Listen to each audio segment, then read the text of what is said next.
देखो इकोसिस्टम की बात करें, इको का मतलब होता है सराउंडिंग।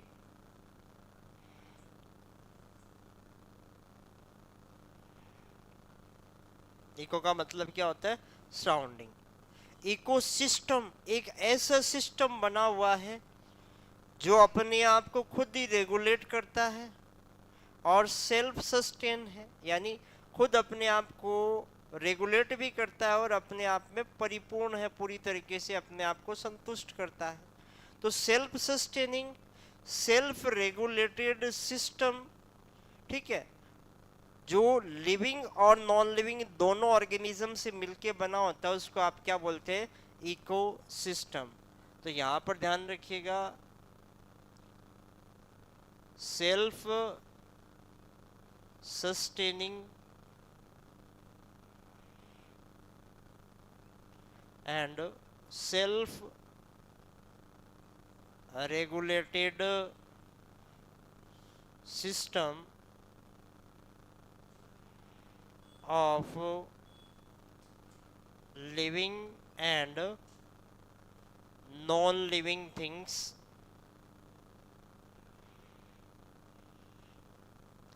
present in biosphere. देखिए बायोस्फीयर क्या होता है? ये आपकी अर्थ,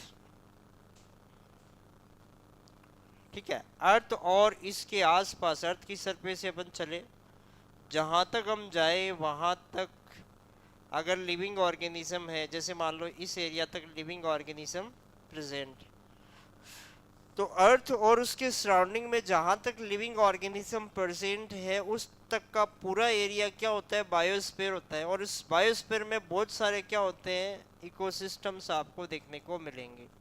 हालांकि पूरे के पूरे बायोस्फीयर को भी आप एक इकोसिस्टम बोल सकते हैं। एक छोटी सी वाटर ड्रॉप जिसके अंदर कुछ बैक्टीरिया वगैरह है, वो भी एक इकोसिस्टम बन गया। ये रूम है, ये भी एक इकोसिस्टम है। यहाँ पर अपन लिविंग ऑर्गेनिज्म भी है, एयर वगैरह है, उनके साथ अपन कांटेक्ट में है। O2 जो है एटमॉस्फेयर उसके कांटेक्ट में है, तो ये भी एक तरीके से इकोसिस्टम के अंदर आता है। तो यहाँ पर ध्यान रखिएगा, सेल्फ सस्टेनिंग, जो अपने आप को सस्टेन करता हो, खुद को रेगुलेट करता हो, self regulated system of living and non living things present in biosphere is called ecosystem. Ecosystem जो टर्म है, ये टर्म दिया था एजी टेंसले ने। किसने दिया था? एजी टेंसले ने ये इकोसिस्टम टर्म जो है वो यूज करा था। इकोसिस्टम जो है वो किसका बना होता है? It is made up of living and non living components.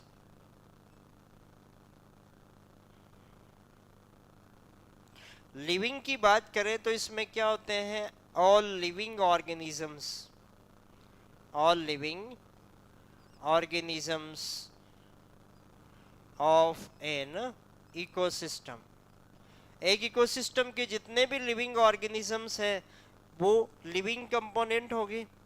Non living components की बात करें तो इसका एग्जाम्पल है, जैसे अपन बात करते हैं एयर की, विंड, वाटर,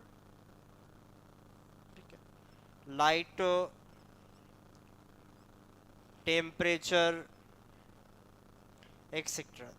ठीक है, ये सब किस में आते हैं? नॉन लिविंग कंपोनेंट्स के अंदर आते हैं।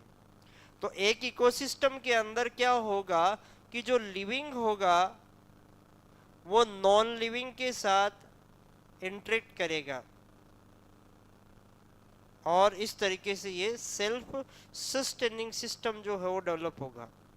कोई भी इकोसिस्टम होता है तो उसमें एनर्जी इनपुट की जरूरत होती है, तो सनलाइट ऑलमोस्ट जितने भी है, हालांकि कुछ इकोसिस्टम ऐसे होते हैं जिसमें सनलाइट की आवश्यकता नहीं पड़ती, पर ऑलमोस्ट अपन जितने भी इकोसिस्टम की बात करें कुछ को छोड़ करके, तो उसमें जो सनलाइट है वो एनर्जी सोर्स के तौर पे काम आता है। एनर्जी इनपुट जो है वो इसको कहाँ से मिलता है? सनलाइट से। उस एनर्जी इनपुट का यूज करके लिविंग ऑर्गेनिज्म जो फोटोसिंथेसिस करते हैं वो एनर्जी बनाते हैं, जिनको आप ऑटोट्रॉप्स बोलते हैं या प्रोड्यूसर्स बोलते हैं। वो अपनी एनर्जी बनाते हैं, उस एनर्जी को अपन कंज्यूम करते हैं, तो अपन क्या हो गए? कंज्यूमर हो गए। वो प्रोड्यूसर वो बना रहे थे, अपन ने उसको कंज्यूम किया तो अपन कंज्यूमर हो गए। फिर अपनी डेथ हुई, या जैसे मान लो लिविंग ऑर्गेनिज्म और भी डेथ होगी, डेथ होने के बाद डीकम्पोजर्स ने उसको क्या हुआ, जो ऑर्गेनिक कंपाउंड अपने अंदर था उसको तोड़ दिया और उसका मिनरलाइजेशन हुआ, और फाइनल फिर से प्लांट्स ने उसको कंज्यूम किया, फिर से ऑर्गेनिक कंपाउंड बनाया, ठीक है, सनलाइट और O2 का यूज़ करके, और फिर हमने कंज्यूम किया। ये साइकिल ऐसे ही चलता रहता है और इकोसिस्टम अपने आप में सरवाइव करता रहता है। पर इकोसिस्टम तभी सरवाइव करेगा जब उसमें एनर्जी इनपुट हो। तो यहाँ पर ध्यान रखिएगा, each ecosystem have need of energy input to sustain, ठीक है। और एक चीज और ध्यान रखिएगा, इन ऑलमोस्ट ऑल इकोसिस्टम, या अपन इसमें ऐसे बोल सकते हैं, in most of ecosystem, most of ecosystems primary source of energy is sunlight. Energy का प्राइमरी सोर्स क्या है? सनलाइट, ठीक है। ओशियन के अंदर कुछ अपन डीप हाइड्रोथर्मल रीजन्स की बात करें तो वहाँ पर अलग कुछ बैक्टीरिया होता है, कीमोसिंथेटिक बैक्टीरिया होते हैं, और वो अलग तरीके से एनर्जी जो है वो लेते हैं, वहाँ तक सनलाइट नहीं जाती है। तो वहाँ थोड़ा सा जो है कि एक्सेप्शनल केस आ जाता है। उसके अलावा ऑलमोस्ट जितने भी इकोसिस्टम हैं, सभी इकोसिस्टम जो है उनके अंदर एनर्जी इनपुट किसके थ्रू आता है? सनलाइट के थ्रू आता है। इकोसिस्टम जो है वो बहुत स्मॉल भी हो सकता है। इकोसिस्टम में बी वेरी स्मॉल और very large. Very small ecosystem की बात करें तो यहाँ पर ध्यान रखिएगा, water drop is works as ecosystem. एक छोटी सी वाटर ड्रॉप जो है वो भी इकोसिस्टम के तौर पे काम कर सकती है। और वेरी लार्ज की अगर बात करें तो आप बोल सकते हैं whole biosphere is considered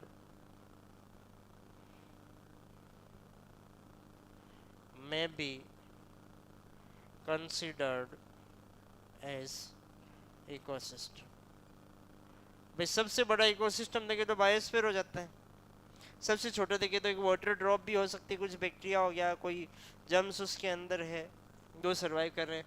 तो छोटा भी हो सकता है और काफ़ी बड़ा भी इकोसिस्टम हो सकता है। इकोसिस्टम की अगर बात करें तो इकोसिस्टम जो है इससे संबंधित कुछ इंपॉर्टेंट चीज आप ध्यान रखिएगा। ये आपके 2 टाइप के हो सकते हैं। एक तो होता है नेचुरल इकोसिस्टम, नेचुरल इकोसिस्टम, और दूसरा होता है मैन मेड, या इसको आप बोल सकते हैं आर्टिफिशियल इकोसिस्टम।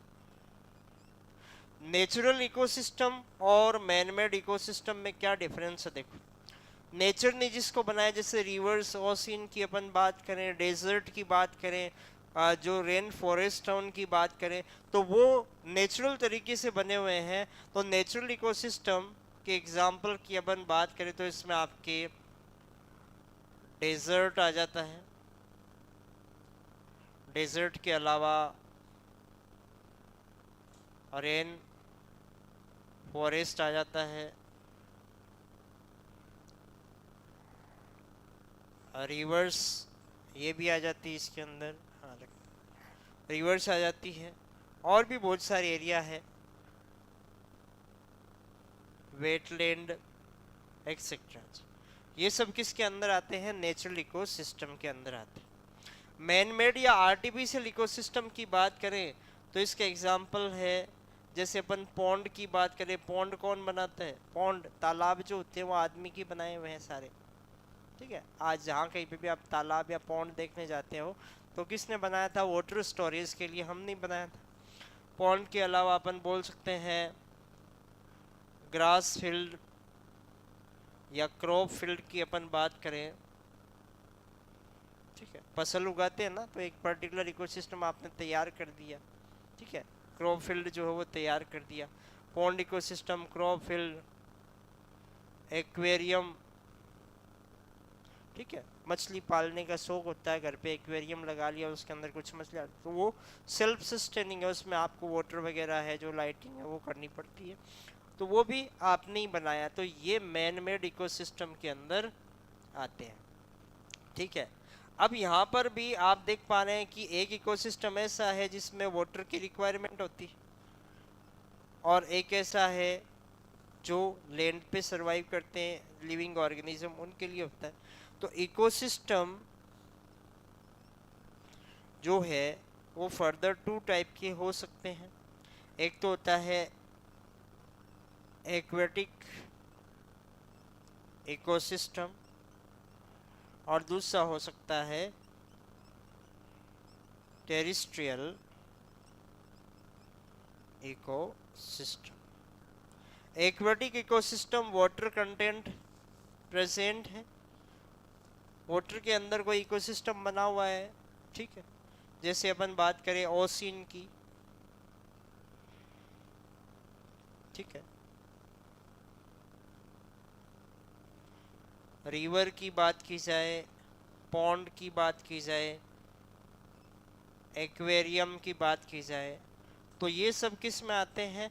ये एक्वेटिक इकोसिस्टम के एग्जाम्पल हैं। टेरेस्ट्रियल इकोसिस्टम की बात करें तो इसमें आपके आ जाते हैं desert ecosystem, tropical rain forest,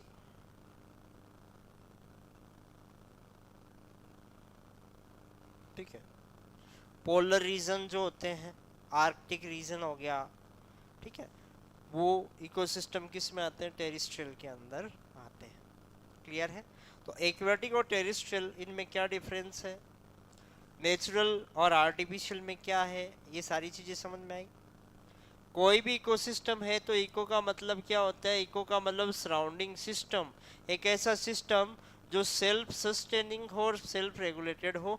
self sustaining का मतलब वो अपने आप को खुद ही सारी जो पूर्ति है वो खुद कर रहा हो, और खुद अपने आप को कोई चीज़ कम ज़्यादा हो गई तो उस चीज़ को वो रेगुलेट कर रहा है, उसको मेंटेन कर रहा है।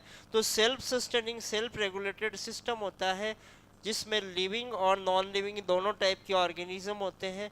बायोस्फीयर के अंदर ये प्रेजेंट होता है। स्ट्रक्चरल फंक्शनल सिस्टम आप बोल सकते हो जो सेल्फ सस्टेनिंग हो, सेल्फ रेगुलेटेड हो, ठीक है।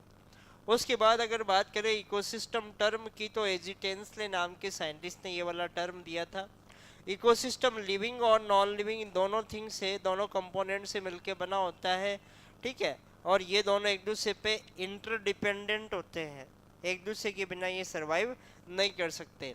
लिविंग ऑर्गेनिज्म जो है उसकी अगर बात की जाए तो लिविंग ऑर्गेनिज्म जो होते हैं वो लिविंग कंपोनेंट के तौर पे है, इसमें आपके प्रोड्यूसर आ सकते हैं, ठीक है, कंज्यूमर्स आ सकते हैं, डीकंपोजर्स आ सकते हैं। ये सब किस में आते हैं? लिविंग थिंग्स के अंदर आते हैं। नॉन लिविंग कंपोनेंट के अंदर air, wind, water, light, temperature, ये सारी चीज़ें आपको देखने को मिलती है।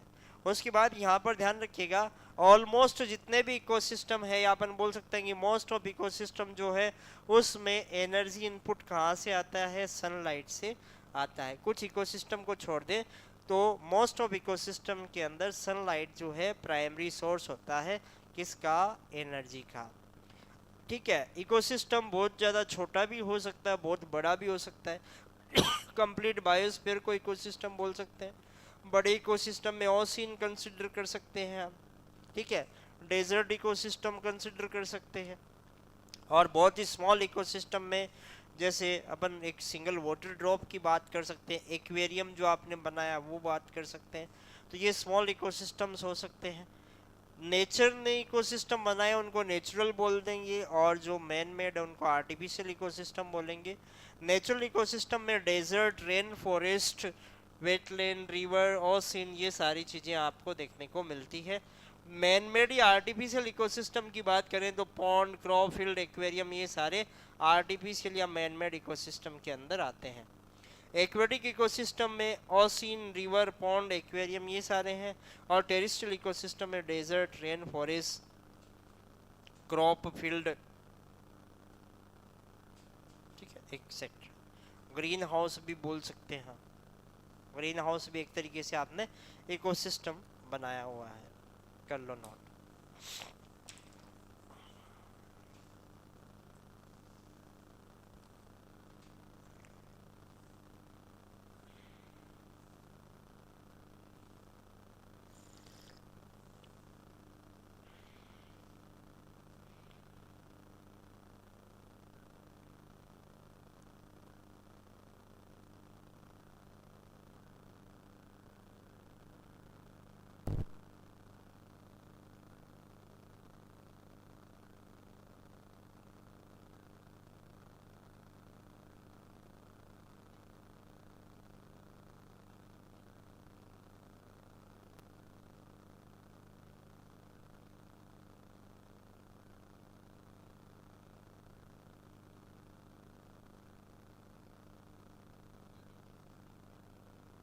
देखते हैं, देखो, कोई भी आपके पास एक इकोसिस्टम है तो उस इकोसिस्टम के अंदर दो चीजें देखनी पड़ती है।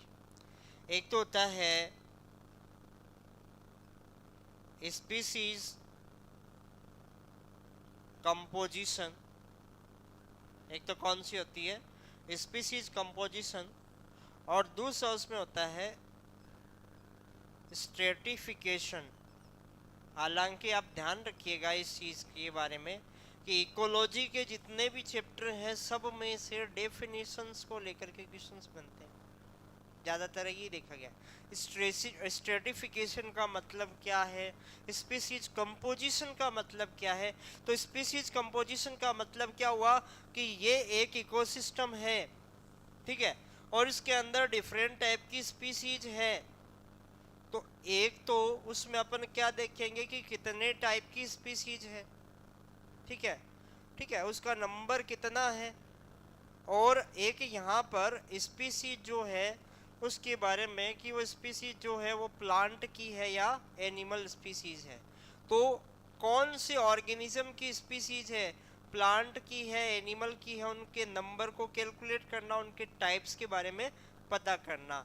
तो स्पीसीज कंपोजिशन की अगर बात करें तो यहाँ पे इसका मतलब क्या है, आइडेंटिफिकेशन एंड एन्यूमरेशन। एन्यूमरेशन का मतलब उसके नंबर का पता करना, उसके नंबर को काउंट करना, of plants and animal species in an ecosystem, ठीक है। एनिमल्स के साथ साथ plants, animals and other living organism, और ध्यान लिविंग ऑर्गेनिजम्स। भाई लिविंग ऑर्गेनिज्म के ग्रुप को आप क्या बोलते हैं, क्या बोलते हैं, पॉपुलेशन बोलते हैं। तो प्लांट एनिमल के अलावा दूसरे लिविंग ऑर्गेनिज्म जो है उनके कितने टाइप है आइडेंटिफाई करना, कौन सी स्पीसीज है वो पता करना, और उनके नंबर को कैलकुलेट करना, ठीक है। ये किस में आता है? स्पीसीज कंपोजिशन ऑफ एक इकोसिस्टम के अंदर आता है। स्ट्रेटिफिकेशन के अंदर क्या होता है देखो, एक जैसे मान लीजिए एक खेत है आपके पास और उस खेत के अंदर घास लगी हुई है, दूब लगा रखी है आप। दूब के बाद फिर छोटे पौधे आ जाते हैं, फिर उससे थोड़े से बड़े जैसे कुछ झाड़ियाँ आ जाती है, पर उससे कैनोपी टाइप के ट्री आ जाते हैं जो ऐसे बिल्कुल नीम जैसे पेड़ होते हैं वो आ जाते हैं। फिर ऐसे होते हैं जैसे जो चीड़ का या सफ़ेदे का पेड़ है वो सीधा का सीधा इस तरीके से काफ़ी बड़ा, ठीक है। जब आप रेन फॉरेस्ट की बात करते हैं तो वहाँ पे जो है आपको अलग अलग ट्री के बहुत सारे लेवल मिल जाएंगे। तो ये जो वर्टिकल डिस्ट्रीब्यूशन है, vertical distribution of species of plant और एनिमल्स, जनरली अपन प्लांट के केस में स्ट्रेटिफिकेशन यूज करते हैं। Plant species in A given ecosystem is called stratification, ठीक है। तो इस लेवल पे, लेवल अलग लेवल पे हो गया ना, एक लेवल पे घास आ गई, उससे अगले लेवल पे ये हर्ब्स आ गए, ठीक है, ये ग्रास आ गई, ये हर्ब आ गए, उसके बाद ये सर्ब, फिर ट्री, फिर ये कैनोपी ट्री आ गए, फिर लार्ज साइज ट्री आ गए। तो वर्टिकल डिस्ट्रीब्यूशन हो गया और इसी को आप क्या बोलते हैं? स्ट्रेटिफिकेशन। तो यहाँ पर ध्यान रखिएगा, वर्टिकल